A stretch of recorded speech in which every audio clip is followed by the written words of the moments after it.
Verse 13, wherefore take unto you what? The whole arm of God, that ye may be able to withstand in the evil day. And having done all to stand, stand.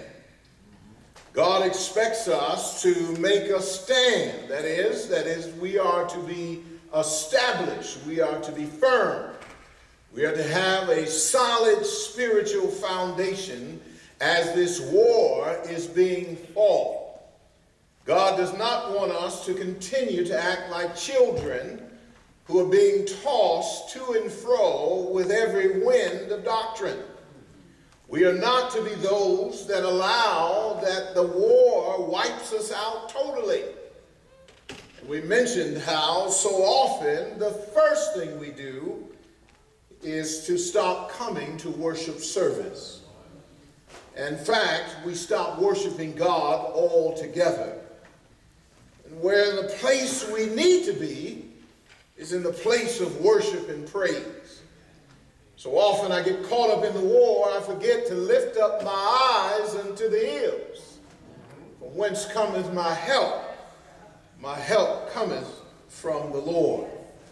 So he's expecting us to stand, but in order to stand, I must put on the whole armor. I can't go to battle incomplete. You never go to war not having everything that you need for the battle.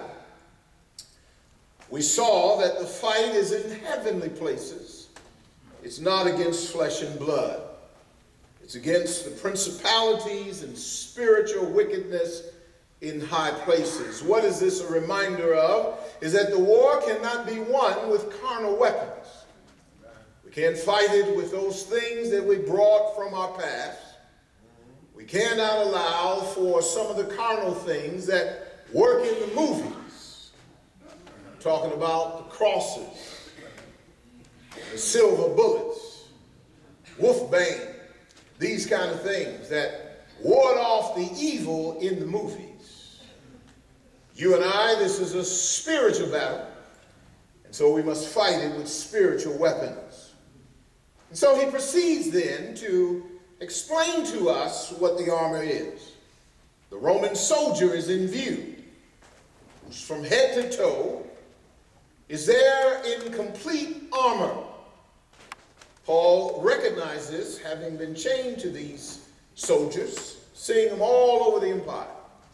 They made themselves known through centurion, groups of 100 that made it seem like the army was everywhere. They weren't literally everywhere, but they had the presence. And all the soldiers looked like they were intimidating because of the weapons that they had, the armor that they bore. And you never saw them in battle not having the armor. And so notice he says that the first thing that we need to be mindful of is truth. He says in verse 14, standing therefore, having your loins girt about with truth. The loins protected that which protected the thighs and the waist, and also the areas, the other extremities. Paul says that our loins need to be protected. They need to be protected with truth. Why? Because the war is going to lead and it's going to yield deception.